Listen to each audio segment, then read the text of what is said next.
Hey guys, welcome to the Together for Good podcast, your guide into the real and inspired marriage and life adventure that you never knew was possible. I'm Meredith Osterhaus, the daughter of your hosts, Dan and Melodie Grootman. Mom and Dad's teaching, stories, and experiences with lots of laughing mixed in will move you to make your marriage last, all while making a difference in the world around you. Are you ready? Here we go! Hey guys, welcome back to Together for Good. I'm Dan. We're keeping it in. I think we're keeping that in there. We're not going to stop. Welcome back. We are so glad to see you. And we have a new series we're excited about. Yeah, attract and attack. Here's what we've learned is... No, I'm just kidding.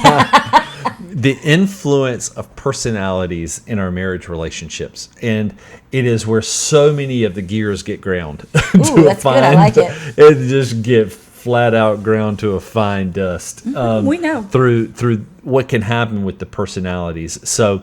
why is it called attract and attack? Well, but and we have to give credit to Dr. Fred, our dear friend, Fred Lowry. Fred Lowry, who pastored in Bossier City for so many years, and we love he and Lee so much. They've been a great influence on our life. He used to say opposites attract, and then they attack, and it's just a fact. Sometimes the very thing. Exactly. The very thing that drew me into Dan, and I said, I love this guy. I want to marry this guy. And then you get married, and it's like, why does he do that thing? And it's the same thing that drew me to him, and then it gets on my nerves. That's it. And vice versa. So we're going to have that conversation. So we got some graphics that we're going to use with this, and hopefully, I told you we'd have a weather map. Well, it's not a weather map. It's we're going to have some graphics. So we're going to be coming in and out. So don't worry, just because you can't see it too well right here, don't worry, we'll zoom in and out so that you're able to see exactly what we're talking about. So when you start talking about personalities, there are so many models out there. One time I counted like over not 1,000, but over 100 different models. I mean, you got 1,000, yeah. Some that talk about what color you are, what animal you are, we could keep going on. What ENTFJ, what number you are, right? So we're going to use a model that really has its roots all the way back to Hippocrates. Anybody? Bonus points if you know who Hippocrates is. Melodie? It's old school. Yeah, I know that. Who is he? Come on, you know. Who is Hippocrates? He's a Greek philosopher. No. Oh. Said it with confidence, so it must have been right. Have you ever heard of the Hippocratic Oath? Oh, yeah. It's what doctors take, right? Can I try again? You know, the first rule of the Hippocratic Oath is I'll do no harm, that type of thing. Same guy. This cat believed that there were different fluids that were predominant in our body that created our different moods. And we'll not use those words because they're hard to say and hard to remember, more importantly. I know those. Do I get bonus points for that? You do. Choleric, sanguine, phlegmatic, and melancholy. There you go. Florence Littauer would be so proud of you. Yes, my mentor. Yeah, she'd be so thrilled. We're going to use some different words just because it's a little easier to wrap around. But here's where we'll start. There are some basic. Can we all agree that we're all different? We are different. And I'm talking about personality. You have facial hair. Well, do not. You wanted to say a joke. I wanted to say a joke. The filter worked. That's all I'm going to say. But we are so different. We're obviously. Wired differently. I mean, you only have to watch this podcast 60 seconds until. There's the argument of, is it nature or is it nurture? Are we born that way or does it have to do with our environment? I believe the answer is yes. But a great example is Melodie and I, we have two daughters. Meredith and Savannah. We love you girls. We have three daughters, but now he's referring to two of them. We're referring to two of them. I knew what you meant. Yep. Two biological daughters. Two biological daughters, same genetic code, same household, different as daylight and dark. Right. I mean, they are just completely temperamented differently. Meredith, I could look across the room when she was a child, and I could just give her that look, and she'd be in a puddle. And just literally breaking down and crying. Savannah, I can give her the same look, and it's basically I get this in return. It's like, what are you talking about? What's wrong? She's you bow up and it's a dare. Yeah, I mean, so two different girls, very equally wonderful, absolutely, but so different. But we're all different. So that said, there's a couple of basic differences. So we're going to refer to our graphic here. So think about a line that's working vertically on a page. I'm going to think about this line. That's vertical line. Okay. That's horizontal. That's vertical. But you said think about a line that's working vertical on the page. Vertical on the page. I'm going to think about that line. Gotcha. Okay. At the top of that line, think of task focused. Some people are more task focused. Some people are more people focused. Which one is the right way to be? There's no right or wrong here. Right. But it's just a fact. Right. Some people are more focused on the task. Others are more focused on the individuals. It doesn't mean that people that are more task focused hate people. No, that's and right. don't like people. And you might presume that. Not true. And it doesn't mean that people that are more people focused could care less about getting things done. Well, yeah, some of them. But Hey. hey, can you tell where this is breaking down? So another basic difference, some people are more direct. And then there's me. Others are more reserved. Now, this doesn't mean that this has nothing to do with intelligence or anything like that. Some people are more direct. They're quicker. They're just open mouth, insert foot, wiggle to ensure secure fit. That very direct. Others are more reserved. It's more methodical, more measured. So this really has more to do with pace than it has to do with how the brain works as far as intellect. I love those words Okay? about it has to do with pace. Yeah. And some people are more measured. Yeah. That's really cool. So these are just some basic differences that are a reality. All of us are different. You may already be relating to some of them 100%. more than others. You're like, So okay. attract, then attack. Here's where the challenges happen.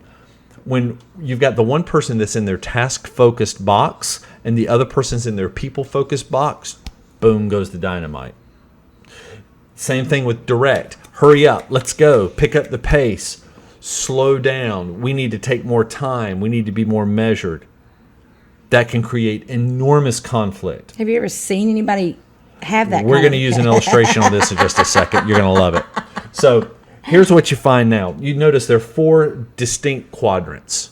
So we'll start up here in the top right quadrant. This is someone who's more task-focused and someone who's more direct. Before I go any further, I got to give credit to Dr. Tony Alessandra. He's the one that first really introduced me into this. And by the way, I mentioned that so many different models. And there's so many different tests. We've studied and read a lot of them. Yeah, many of you have taken Myers-Briggs. You've taken DISC. You've taken... there's any number of models that you can take actual tests that are fantastic. I'm a huge fan of DISC. It is my primary go-to. Here's the problem. When I'm interacting with people, I can't go up to them and say, "Hey, listen, would you fill out this 30 to 50 page, essay so that I can score this and then I can figure out who you are so I can give you what you need." If you do that, let me know how it works out for you. Yeah, I mean, it doesn't. And what I appreciate about what Tony Alessandro does is he practices what he calls the platinum rule. The golden rule, do unto others the way that you'd have them do unto you. Here's the problem. You ain't me and I ain't you. If Right. I give you what I want, that may not be what you Right. want. You're like, well, I'm loving him. Yeah, that's I'm right. doing what I would want. That's right. Well, Exactly. That's not what I want. That's exactly right. So Alessandra talks about the platinum rule. Do unto others the way they want to be done unto. That's so good. Say it again. So do unto others the way they want to be done unto. And that's Tony Alessandro. Tony Alessandra. The relationship strategies is the resource that is just priceless. Super good. It's super good. Yeah. So when you take that person, and you'll hear that unpacked more and more as we keep going. Task focused and direct. That person, Tony calls them the director. What's important to the director? It must be finished. Directors lead, follow, or get out of the way. If you need a job done on time, on time, and on budget, give it to a director, but there'll be a wake behind them of the people they plowed through in the process. Right? Often wrong, seldom in doubt. They're because they can't stand loose ends. They need something finished. How many times have I heard that? How many times have I heard that in my home? Because some people need it to be finished. You're like, Melody, I just need one thing to be done. I need all these loose ends, all these hanging chads. it creates stress. Sure. But that's the same thing for the next. Let's look at the person who they're still task focused, like the director, task focused, but they're more reserved. More measured, like you said. More measured. I love that. The thinker. What's important to the thinker? It must be flawless. Thinkers love facts, figures, fine print. They believe on the 8th day God created Microsoft Excel. Facts, figures, and fine print. Yeah, I mean, have you ever, if someone hands you a contract, Right. or a page that you have to sign, I'm looking for the little sticky thing that shows me where to do it. that's all. That's what I'm looking for. I'm like, just sign it and get it over with. Yeah. They're like, wait a second, I got to read all this. Right. Right. Right. And if you try to force them, it's not going to end well. Right. They're gonna resist because it must be flawless. They sometimes, those that are thinkers can get really stuck because until everything is just right. By the way, I need thinkers in my life. I love you, thinkers. Yes. Because Shout out to all the thinkers. You take care of all of those details that, frankly, I can't even. They hurt. That's right. Yeah, that's they right. hurt. So what about Thank the you, person? thinkers. What about the person that's reserved like the thinker, but they're more people focused? The thinker is more task focused. This person's more people focused. This is the relator, Melody Griffin. This is the person. It's me. This is the person that it must be friendly. Hey, everybody. Yeah. Let's be friends. Listen, Right now. these You relators. bringing my Walmart groceries out? We besties. Yeah, pause for a moment. Melody and Y'all. every one of our Walmart grocery delivery people, They matter. of course they do, but they are all best friends. I'll go, Melody make an order. I go to pick it up. They're all disappointed because it's me and not her. Because everybody is her new best friend. 100%. So relators, they are the people you feel so comfortable with. They feel like, that comfortable pair of slippers that you just slip your feet into and you go, They're already broken in. That's right. They have all the right toe spots. but sometimes you got to use a case of dynamite to get them off dead center. This is true. They're so comfortable. They're so comfortable. They're so relaxed. Because they're all about people and all about slow and steady wins the race. By the Friendly. way, most of the human population are relators. By the way, if you're a disc person, here's your S right here. So anyway, let's go on to the next person. Hippocrates. That's your Well, I'll tell you what. Hold on to that. We'll come back to that in a second. right. So let's get the last one in. Then Now we'll that we put got those you all good and together. confused. People focused and direct. This is socializer.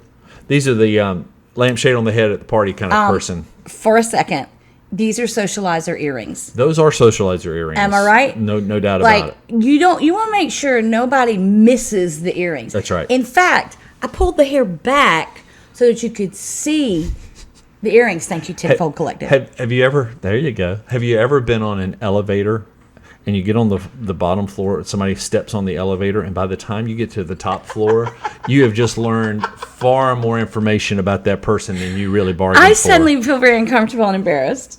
I mean, they are a walking TMI. Hey guys, how's it going up in here? And everybody's what like, y'all do this weekend? These are the influencers. These are the I's. So let's connect this with DISC real quick. Director is a D. Thinker is a C. Relator is the S. Socializer is the I. So let's connect it to Hippocrates for all of our friends out there. I'll do it. Yep. Sanguine. Yes. Choleric or choleric. Yep. Phlegmatic. Melancholy. You got it. So. And Hippocrates, I know all about him. He was not a Greek philosopher. Right. He came up with the Hippocratic Oath. Did I say that right? You got it right. Okay, good. So here is where this He really was takes off. probably melancholy. I have no idea. Okay. I never met him. So Really? we're on a task right now. Okay, we're not worried about. I'm worried about me some Hippocrates. Yeah. So here is where just a couple of rules with this. Okay. Number one, nobody is a pure anything. I agree.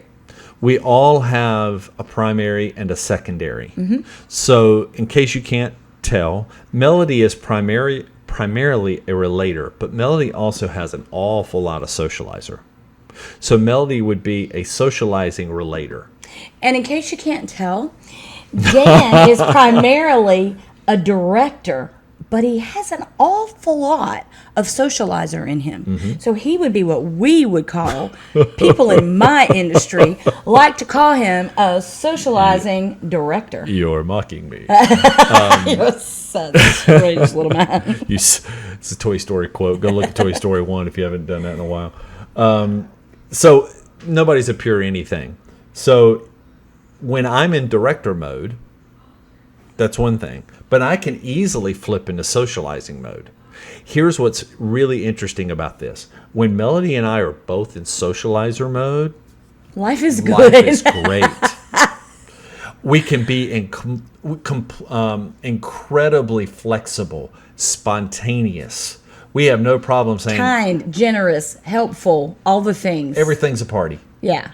Let's just throw caution to the wind and let's just go do this and that and the other. Wear the crazy earrings. Buy the hat. By the way, try that with a thinker and it will not fly because they haven't had a chance to color code their what they need to take and come up with their checklist. And I'm overemphasizing and I'm some hyperbole here to make the point, but that's not the way they're wired. So when Melodie and I are in that role, we're great. Here's why we're having this entire conversation: attract and attack. We were drawn to each other because of that socializer. But guess what? That was kind of masking some other places that we really didn't even know about until after we got married. That's so true. Melodie had no idea how driven I could be, and I had no idea how in a lazy boy recliner Melodie could be. It's really true. And that's not, again, which one's right, which one's wrong. I had no idea how intense you could be about seemingly insignificant things. Now, very significant to you, but seemingly insignificant. I had no idea how intense you would be, how quickly the RPMs would rise. And you had no idea how, let's just say, to your perspective, disengaged I could be. And what it really came down to, my intensity was so hot that Melodie, poor little relator, she's having to go and find some shelter. Incoming! My goodness, she's getting shell shocked. Back it up. Literally, she was I created PTSD for her with the way I would just get so intense about things. And then she would say, you stop yelling at me. I'm not yelling. I'm not. I'm just passionate. I'm right. But it's true. Of course, your interpretation was that it was yelling, that it was just too hot to handle. Here's a great example of how this plays out, and see if you can relate. Melodie and I, we're going to go on a family trip. And so we pack up the van, and here we go. This is going to be good. Yeah, and so we load up, and what is the objective that I have with that trip? To get from point A to point B. And whatever Google Maps says the time is, that is the time to beat. So that's not the goal, that's the time to beat. That's the time to beat. So that said, Melodie, on that trip, what is your goal? Oh my goodness. We're gonna see things and we're gonna enjoy each other in the car. We're gonna stop as many times as we want to. We're gonna enjoy the journey. I am breaking out in hives. It's true though, y'all. Just the very mention of it. Because I'll be like, I've never been able to stop and see this place. Can we stop and take a picture there about south of the border? You know what you saw the sombrero on I-95. You saw the sombrero. It's all downhill from there. It could have happened. I could have asked you to stop. Oh my gosh. So let me pull it out even more. So, I'm not going to stop. There's only one reason to stop. Do you know what that reason is?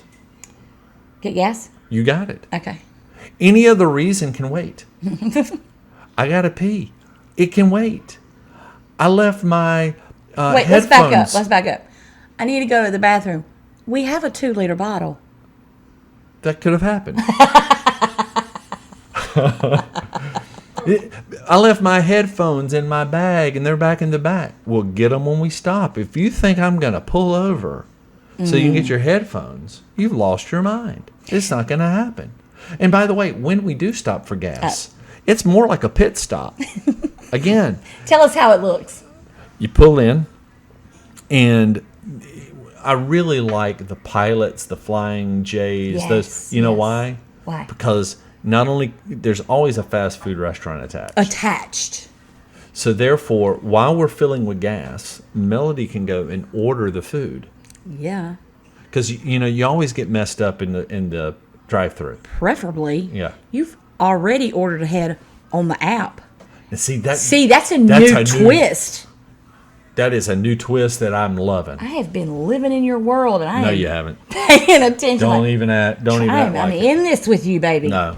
But what I'm doing, I'm pulling up, and then You're getting sending the me gas. in to get the food. Kids are going to the bathroom. Kids go in the bathroom. So I've got the gas, and it's pumping. It's pumping. Propped. And I'm getting whatever needs to be done. I'm reorganizing the car. You are taking the trash. You cleaning the trash out. Washing the windshield. Okay. Getting the headphones out of the bag in the back yes, that was needed. Whatever the checklist was that needed to be done. Empty the 2-liter bottle. About the time That's funny, you didn't that like I get on, no, that's right. About the time all of that's done, you finished ordering. Mm-hmm. So what I can do is I can go inside and I can get the food while you're going to the restroom and hurrying the kids along. Okay. So you're getting the kids back out to the van. Mm-hmm. I'm bringing the food. Mm-hmm. Everybody's getting settled. Mm-hmm. And about that time, the gas goes click. Oh, you put it back on the pump, and you're back on the road because Finish. you just passed that truck 10 miles back, and you can't let them get back in front of you. Those of you who are listening, do not act like you don't know what I'm talking about. You know exactly what I'm talking about because that's the way I am wired. Now, Melodie, on the other hand, you can describe it or I can. You want to do it? You describe it. Oh, it's even better when I do it. When Melodie is, okay, so what does everybody want to get to eat? This is fun. Yeah, oh, yeah, everybody. I'm getting excited right now just thinking about it. 3 different people. I want some of those caramel creams. They have like the caramel on the outside and they have that white fluff on the inside. Well, that's at the Flying J pilot. Okay, good. See. But normally what's going to happen, right? Everybody, 3 different kids are going to want to go to 3 different restaurants. It's true. And Melodie's like, hey, that's no problem. 2 of them are at this exit. I saw a sign, then the other one's at 3 exits down. She's actually thinking we're going to actually get off on another exit. Don't think he's making that up. And I'm like, no. I'm like, we can go more than one place? No, we can't. No, we really can't. Because, and here's what happens. There are some times Melodie's like, dude, you have got to dial it back. And I'm like, you know what? You're exactly right. Because right now I am in director mode and I don't need to be in director mode. Because what I've got to be able to do is to give Melodie and give the kids and those that I want to have a relationship with, what do I got to do? The platinum rule. I've got to do unto them the way they want to be done unto. Now, I'm not suggesting that we're going to go to 3 different places. Jonathan, you're okay, bud. I don't know what you're doing in there, but he really is okay, I promise. Fox News just got really loud in Mom's room, too, but that's all right. That's all right. We'll get it. Go Tucker. I can't change who I am, but what I can do is lean into who you are. And I can know that level of intensity, it's just too hot to touch. So I've got to dial it back. Hey, by the way, this works the other way too. I was just going to say, there are times that I need to up my intensity level. Mm-hmm. There are times that I need to honor him with, you know what? We do need to be careful of our time. That is a little ridiculous to go 3 places. How can we compromise and meet halfway? And this isn't always just even an honoring of the other person. It is that, but sometimes just practically speaking, we got to be somewhere at a certain time. Hey, we need to dial it up a little bit. Where I'm needing to dial it down, sometimes Melodies need to dial it up. Absolutely. So Completely this is where agree. Opposites attract, then they attack. Right. But when we buy into this reality that God's made us different. And that it is a wonderful thing. It's a wonderful thing. I mean, I've said I am this. better. I am so much more measured now. to use the term.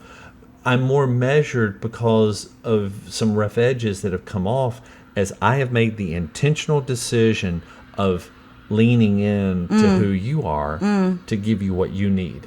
And vice versa. Case in point, my boss is a director, full-on director.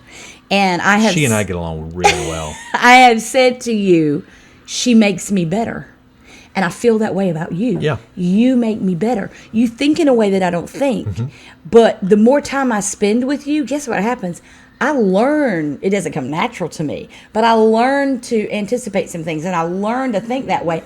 I'm better because you want it to be finished. I'm learning new ways that don't come natural to me. Something that I think is, maybe this is just me, so I'll preface it with that statement. I think the fact that you are so people-focused makes it easier for you to lean into that. The fact that I am more task-focused, it makes it more difficult for me to lean into the people side of it. And that creates the necessity for a huge amount of humility, a huge amount of... one of the challenges that we all have is we don't see ourselves the way others see us. So true. Many directors, and I'm speaking again because that's where I am. Though I do have a lot of socializer. You do. Okay, but when I'm in that box, it is incredibly difficult for me to dial back and to be humble and to be broken, if you will. That is really a challenge.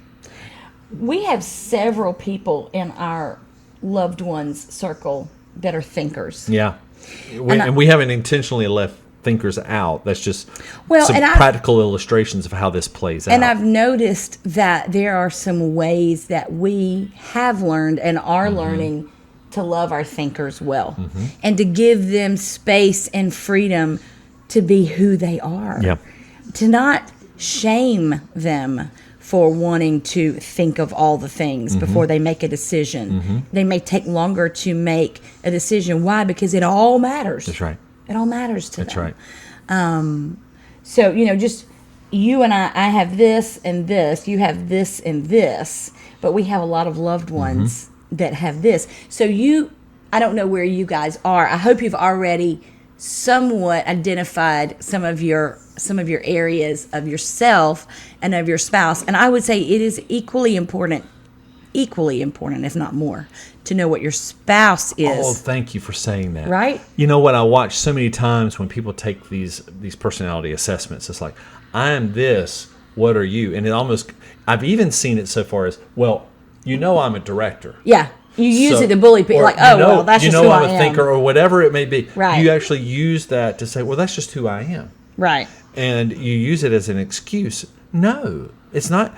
This is to elevate self-awareness, so in turn, you can do a better job of leaning into who others are so that I can give them what they need.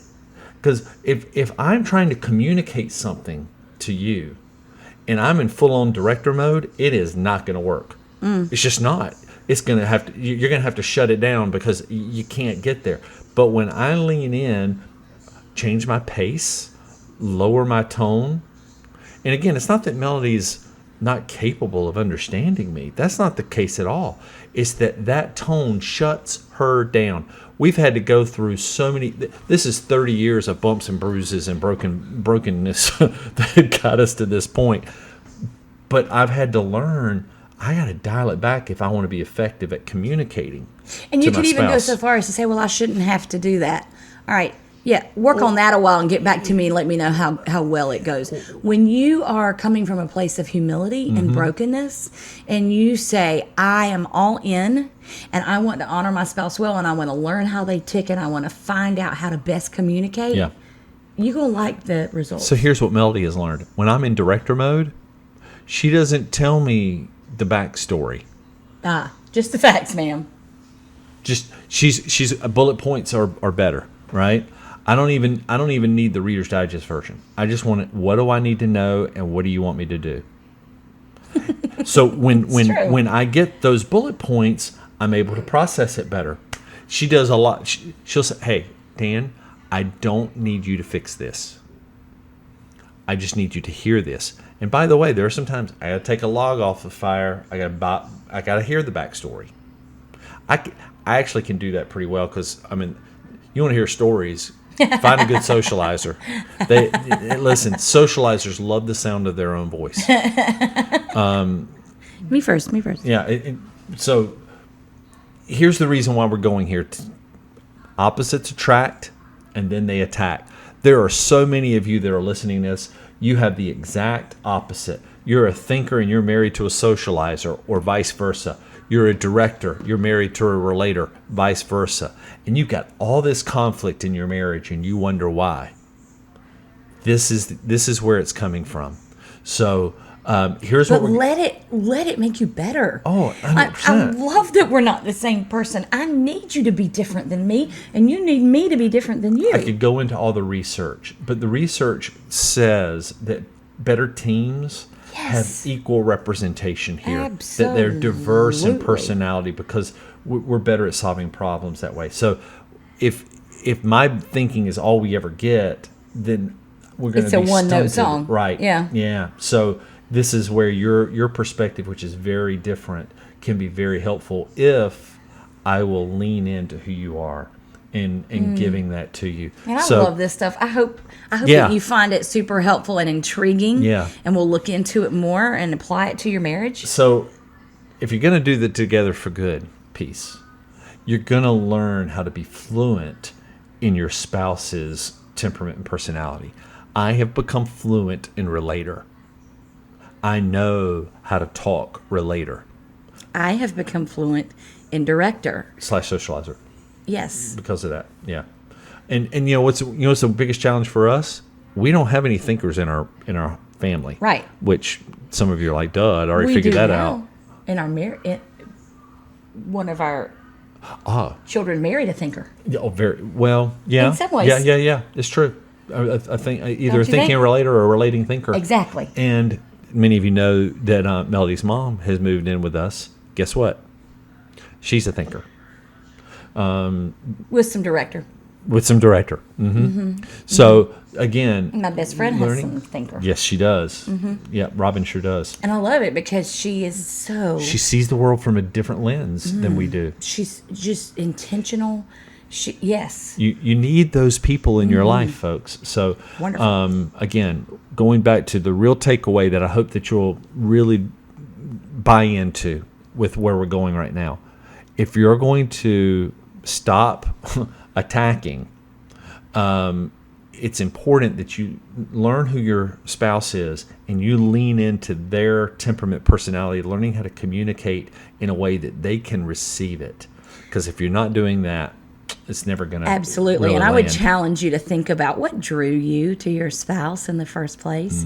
If you would jot down some of the things that drew you to them, that might give you a little insight about where they fall. So here's where we go after today. Okay. In the coming weeks, we're going to really talk about the 4 different temperaments and personalities. What are the great positives that they bring, and what are the areas? What are the challenges? The challenges, and how to overcome those. So that's what we got. We got 4 more episodes coming up. So good. So I hope that you'll stay tuned. If you're enjoying it, pass it along to someone else. Please and if you're do. not enjoying it, still pass it along to someone else because they probably need it. Pass the potato. That's right. Hey, listen, if you're going to be together for good, you got to be able to connect with your spouse, regardless of where they are on this temperament diagram. It's really, really a key component to see it come home. So we hope I hope that you'll keep joining us as we're looking to live a life, an adventure together for good. So this week's show may be over, but the work has just begun. Be sure to check out the great resources and references mentioned in today's show in the show notes at wearetogetherforgood.com/podcast. It is also super easy to subscribe to the show so you never miss an episode. Hey, if this podcast has been an encouragement to you in your marriage and life journey, please let the people in your world know. Help us spread the word about the Together for Good adventure by following us on our Facebook and Instagram pages. This would go a long way to help get the word out. Don't forget to check out our website, wearetogetherforgood.com, for free resources, archived podcast episodes, and other ways you can experience a life in marriage that is together for good.